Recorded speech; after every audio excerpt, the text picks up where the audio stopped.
தொடர்ந்து இந்நேரத்திற்கான தலைப்புச் செய்திகளை நாம் பார்க்கலாம். மக்களவையில் கடும் அமளிக்கு இடையே ராம்ஜி மசோதா நிறைவேற்றம். ஒருபுறம் மசோதா நகலை எதிர்க்கட்சி எம்பிக்கள் கிழித்தெறிந்து அமளியில் ஈடுபட்ட நிலையில் மறுபுறம் மசோதா நிறைவேற்றம். देश की जनता को भी माननीय अध्यक्ष भारत होगा प्रधानमंत्री नरेंद्र मोदी जी के नेतृत्व में एक सपना चर्चा करने के लिए भेजा है, ग्रुप भी नहीं है माननीय मंत्री.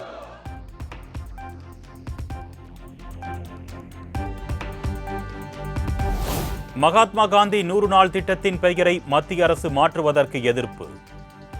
நாடாளுமன்ற வளாகத்தில் திமுக, காங்கிரஸ் உள்ளிட்ட எதிர்க்கட்சி எம்பிக்கள் கைகளில் பதாகைகளை ஏந்தி பிரம்மாண்ட பேரணி.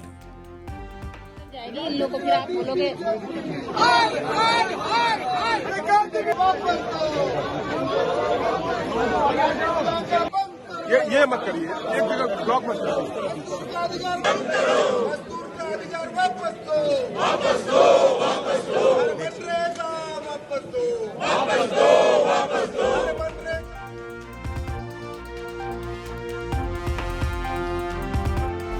நூறு நாள் வேலை திட்டத்தின் பெயர் மாற்றம் என்ற பெயரில் ஏழை எளிய மக்களின் உரிமையை பறிக்கிறது மத்திய அரசு.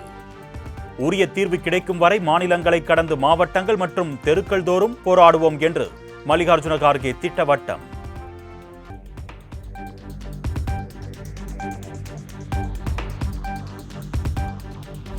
சென்னை அண்ணா சாலை தலைமை தபால் நிலைய அலுவலகம் அருகே தமிழ்நாடு காங்கிரஸ் கமிட்டி சார்பாக கண்டன ஆர்ப்பாட்டம்.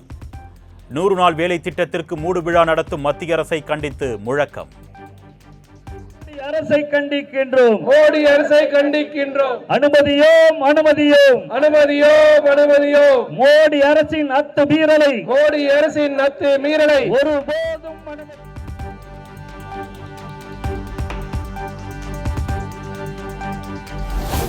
மக்களை காக்க குரல் கொடுக்க சொன்னால் டெல்லியை குளிர்விக்க அறிக்கை விடுகிறார் இபிஎஸ் என்று முதலமைச்சர் மு.க. ஸ்டாலின் குற்றச்சாட்டு. தனது ஓனர் பாஜக செய்வது சரி என்றால் துணிச்சலாக வெளிப்படையாக 100 நாள் வேலை திட்ட முடக்கத்தை பழனிசாமி ஆதரிக்க முடியுமா என்றும் சவால்.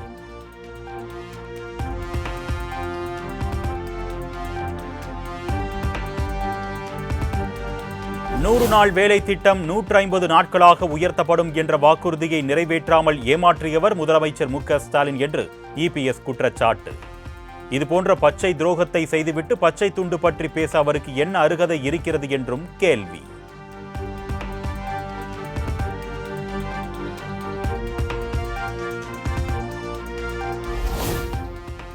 எதிர்க்கட்சி தலைவர் எதிரி கட்சி தலைவராகவே செயல்படுகிறார் எடப்பாடி பழனிசாமி.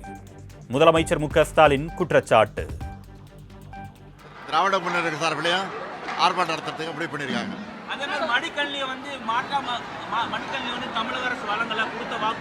எதிர்கட்சி தலைவரை பொறுத்த வரைக்கும் எதிரி கட்சி தலைவராக செயல்பட தவிர உண்மையான எதிர்கட்சி தலைவர் செயல்படுங்க, அதான் உண்மை. பொதுவா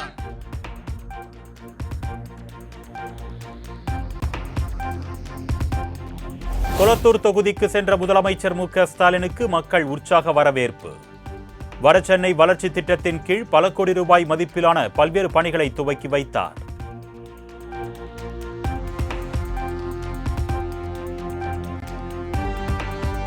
கொளத்தூரில் 26 கோடி ரூபாய் செலவில் கட்டப்பட்ட பேரறிஞர் அண்ணா மாளிகையை திறந்து வைத்தார் முதலமைச்சர் மு.க. ஸ்டாலின்.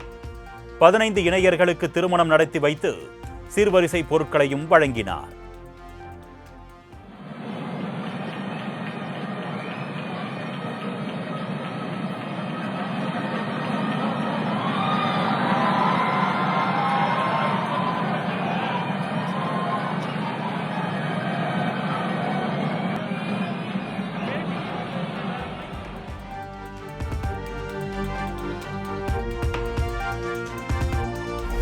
இந்திய பொருட்கள் மீதான அமெரிக்க வரி விதிப்பினால் ஏற்பட்டுள்ள பாதிப்புகளை இருதரப்பு ஒப்பந்தம் மூலம் களைந்திட வேண்டும்.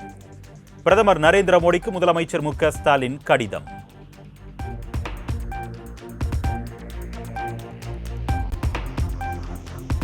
அமெரிக்காவின் வரி விதிப்பால் ஜவுளி மற்றும் ஆடைத்துறை ஏற்றுமதியின் அடித்தளமாக விளங்கும் தமிழ்நாட்டில் கடும் பாதிப்பு. லட்சக்கணக்கானோரின் வேலை வாய்ப்புகளை பறிபோகும் நிலை ஏற்பட்டிருப்பதாகவும் முதலமைச்சர் மு.க. ஸ்டாலின் கவலை.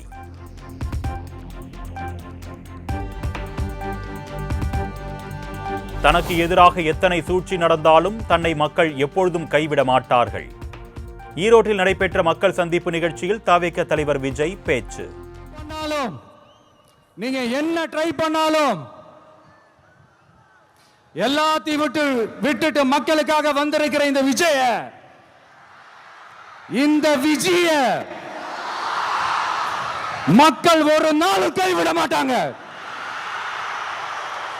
மக்கள் கூடவே நிக்கிறாங்க, கூடவே நிப்பாங்கன்னு அவங்களுக்கு தெரியாம போச்சு.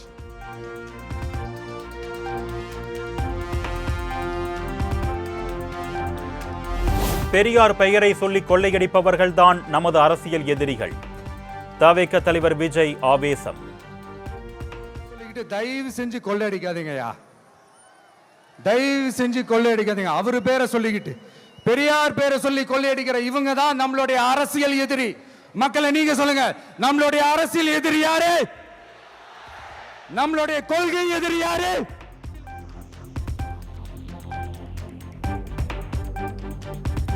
வள்ளுவர் கோட்டத்திற்கு காட்டும் அக்கறையை மக்கள் வாழ்வாதாரம் மீது காட்டாதது ஏன்?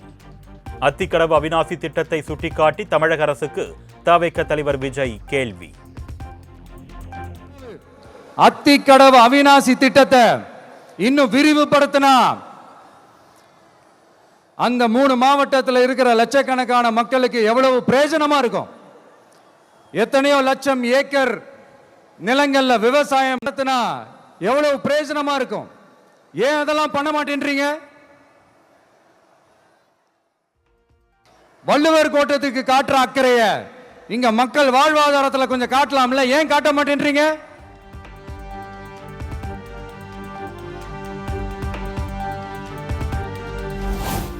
திமுக என்றாலே தீய சக்தி என்று தவிக தலைவர் விஜய் ஆவேசம். தீய சக்தியான திமுகவுக்கும் தூய சக்தியான தவிகவுக்கும் தான் போட்டி என்றும் விஜய் திட்டவட்டம்.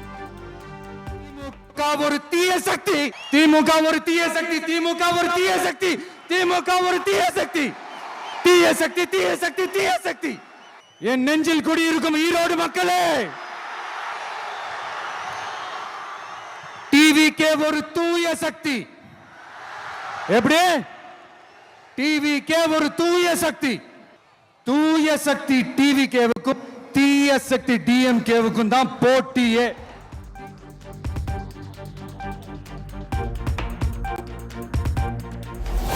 தமிழக வெற்றி கழக தலைவர் விஜய் பத்திரிகையாளரை சந்திப்பாரா?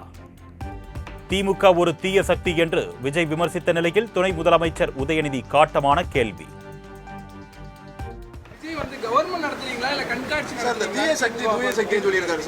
என்னைக்கா நீங்க கேள்வி கேட்டுருக்கீங்களா? இல்ல சார், அவர் பேசுறதுக்கு வாய்ப்பு ஒரு வாட்டி பேச விடுங்க.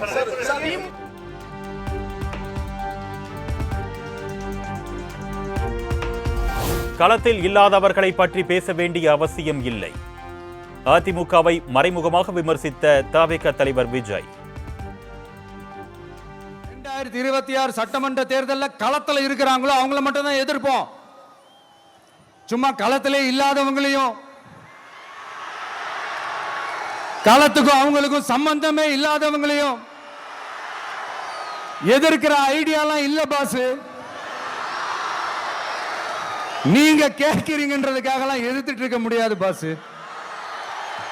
எங்களுக்கு நிறைய வேலை இருக்குது.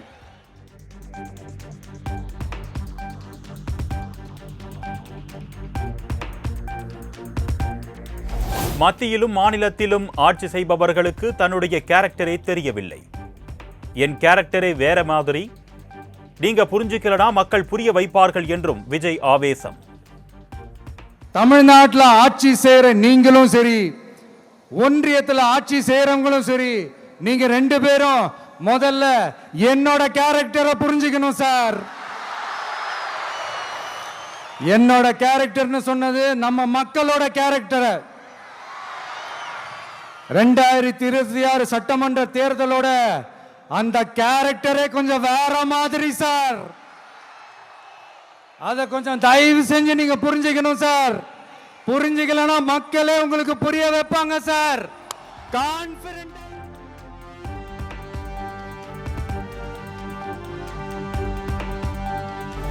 திராவிட மாடல் அரசு என்று கூறுவதற்கு கூச்சமாக இல்லையா? தாவேக தலைவர் விஜய் காட்டம். ஒரு சொல்யூஷன் கூட சொல்லாம இதுல வேற பெருமையா மாடல் அரசு மாடல் அரசுங்கிறது இல்ல. நான் கேட்கிறேன்,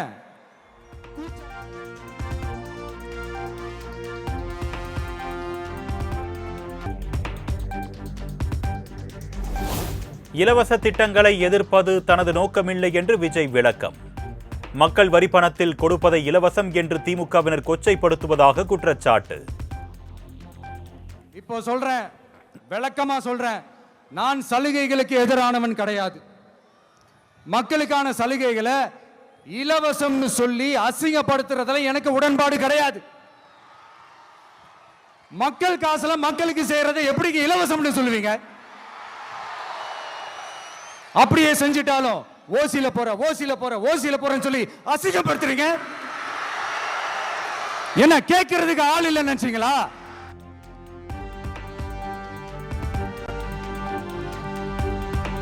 கல்வியில் சிறந்த தமிழ்நாடு என்று மக்களை திமுக அரசு ஏமாற்றுகிறது என்று விஜய் விமர்சனம். மாணவர்கள் இடைநிற்றலை சுட்டிக்காட்டி விஜய் சரமாரி கேள்வி. சொல்லிட்டு எனக்கு தெரிஞ்சு 207 கவர்மெண்ட் ஸ்கூல்ஸ் மூடினது யாரோட ஆட்சியிலங்க? இதுல கல்வியில் சிறந்த தமிழ்நாடுன்னு டிராமா வேற.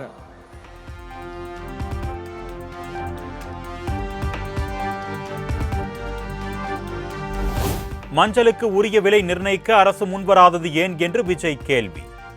மக்கள் கொஞ்சம் அசந்தால் மணல் மலையை கொள்ளையடித்தது போன்று செம்மண்ணையும் சுரண்டி விடுவார்கள் என்றும் ஆவேசம். கொள்ளையடிக்கிறதுல மட்டும் வேலையை கரெக்டா செய்வாங்க. இதை நான் ஏன் திரும்ப திரும்ப சொல்றேன்னா, மக்களே நீங்க புரிஞ்சுக்கணும். கொஞ்சம் அசந்தா மற்ற மாவட்டங்கள்ல மணல் காணாம போன மாதிரி, மலைகள் காணாம போன மாதிரி, நம்ம மாவட்டத்தில் தனி வளத்தை கொடுத்த செம்மண்ணும் காணாம போறதுக்கு வாய்ப்பு இருக்கு மக்களே.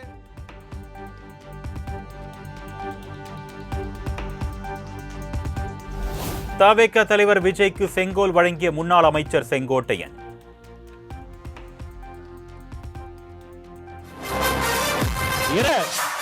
அண்ணன் செங்கோட்டையன் செங்கோலை தருகிறார்.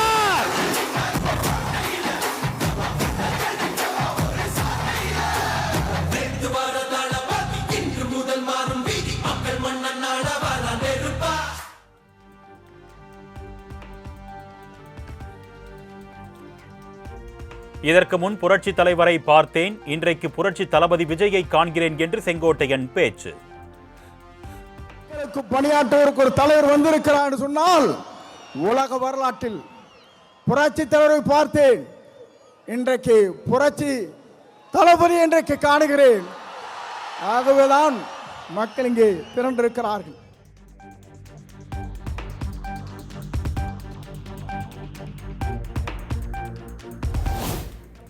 தாவேக தலைவர் விஜய் கை காட்டுபவர்தான் 234 தொகுதிகளிலும் எம்எல்ஏ. ஈரோடு மக்கள் சந்திப்பு நிகழ்ச்சியில் தாவேக தலைமை ஒருங்கிணைப்பாளர் செங்கோட்டையன் பேச்சு. சொன்னார்கள் எவ்வளவு வெற்றி வர போகிறார் சொன்னார்கள். 234 அவர் ஆறு விரல் காட்டுகிறாரோ அவர் தான் தமிழ்நாட்டில் சட்டமன்ற உறுப்பினர் என்ற வரலாற்றை படைக்கின்ற அளவிற்கு நீங்கள் வாருங்கள், வெற்றி தேடித்தார் என்று அழைத்து.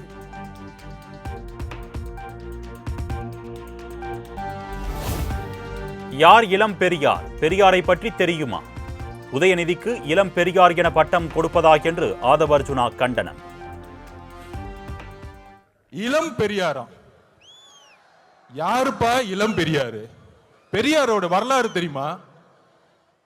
பெரியார் ஸ்பெல்லிங் படிக்க தெரியுமா உனக்கு? மழையில படிக்க கொடுத்தா?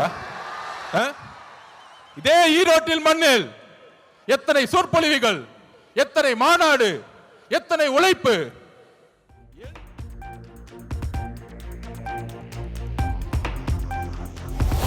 ஈரோடு மக்கள் சந்திப்பு நிகழ்ச்சியில் ஸ்பீக்கர் டவர் மீது ஏறி நின்று அலப்பறை செய்த தொண்டர். கீழே இறங்கு என்று அன்பாக அறிவுறுத்திய தாவேக தலைவர் விஜய். Okay, thank you. கீழே இறங்குங்க, கீழே இறங்குப்பா. நீ இறங்கினாதான் புத்தம் கொடுப்பேன்.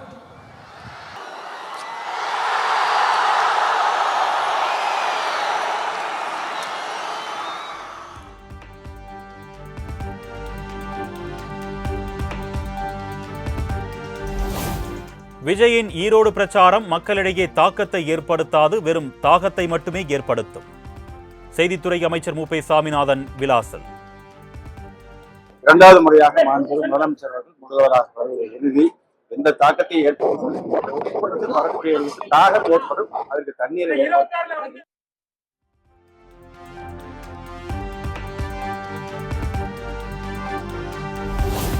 புதிதாக ஆரம்பிக்கும் கட்சியாக இருந்தாலும் திமுக தான் எங்களுக்கு போட்டி என்று கூறியே தங்கள் இருப்பை காட்டுகிறது. தவிக தலைவர் விஜய் குறித்து செந்தில் பாலாஜி விமர்சனம். ஒரு நேர்மையான ஆட்சியை, மக்களுக்கான ஆட்சியை முதலமைச்சர்கள் வழிநடத்தி கொண்டிருக்கின்றார்கள்.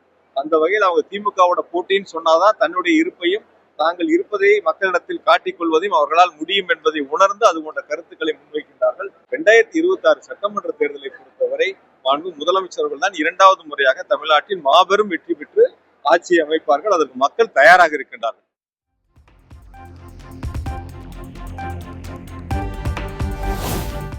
ஈரோட்டில் காவல்துறையினரிடம் வாக்குவாதத்தில் ஈடுபட்ட தவிக தொண்டர்கள். பிரச்சார கூட்டத்திற்குள் அனுமதிக்காததால் தவிகவினர் ஆவேசம்.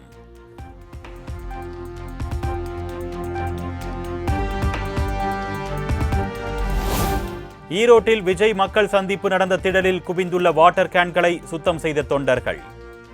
நாங்கள் பயன்படுத்தியதை நாங்களே எடுக்கிறோம், எங்கள் அண்ணனுக்கு எந்த கெட்ட பெயரும் வரக்கூடாது என்று தொண்டர்கள் கருத்து.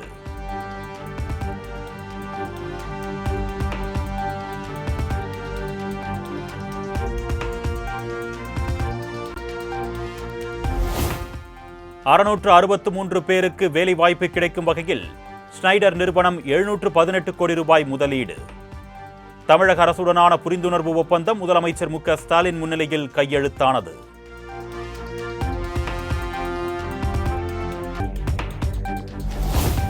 டெல்லியில் மத்திய நிதியமைச்சர் நிர்மலா சீதாராமனுடன் அதிமுக முன்னாள் அமைச்சர்கள் SP வேலுமணி, CV சண்முகம் ஆகியோர் சந்திப்பு.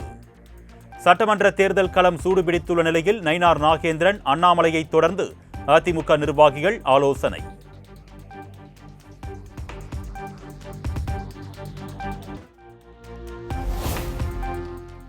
(2024) மக்களவைத் தேர்தலில் ராமநாதபுரம் தொகுதியில் நவாஸ் கனி வெற்றி செல்லாது என்று OPS தொடர்ந்த வழக்கு. 35க்கும் மேற்பட்ட ஆவணங்கள் தாக்கல் செய்து சாட்சியமளித்த நிலையில் O. பன்னீர்செல்வம் ஆஜர்.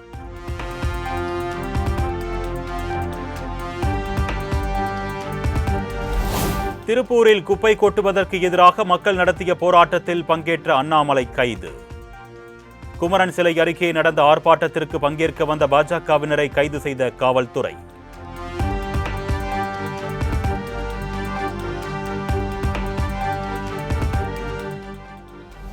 தூத்துக்குடியில் ஸ்டெர்லைட் ஆலை அமைக்க அனுமதி கோரிய மனுக்களை பரிசீலிக்க உத்தரவிடக் கோரி வேதாந்தா நிறுவனம் சார்பில் புதிய வழக்கு. வேதாந்தா நிறுவனம் தொடர்ந்த வழக்கை 4 வாரங்களுக்கு ஒத்திவைத்து சென்னை உயர்நீதிமன்றம் உத்தரவு.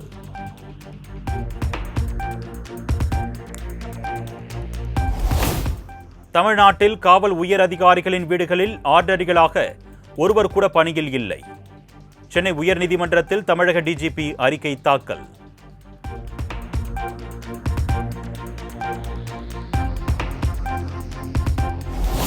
திருப்பரங்குன்றம் மலை உச்சியில் தீபம் ஏற்றும் விவகாரம் தொடர்பான மேல்முறையீட்டு வழக்குகளில் உயர்நீதிமன்ற மதுரை கிளை விசாரணை.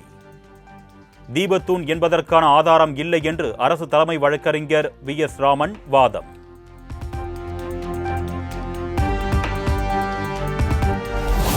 சென்னையில் கிறிஸ்துமஸ், புத்தாண்டு மற்றும் பொங்கல் கண்காட்சியை தொடங்கி வைத்தார் துணை முதலமைச்சர் உதயநிதி ஸ்டாலின். அன்னை தெரசா வளாகத்தில் இன்று தொடங்கி ஜனவரி 4ஆம் தேதி வரை நடைபெறுகிறது கண்காட்சி.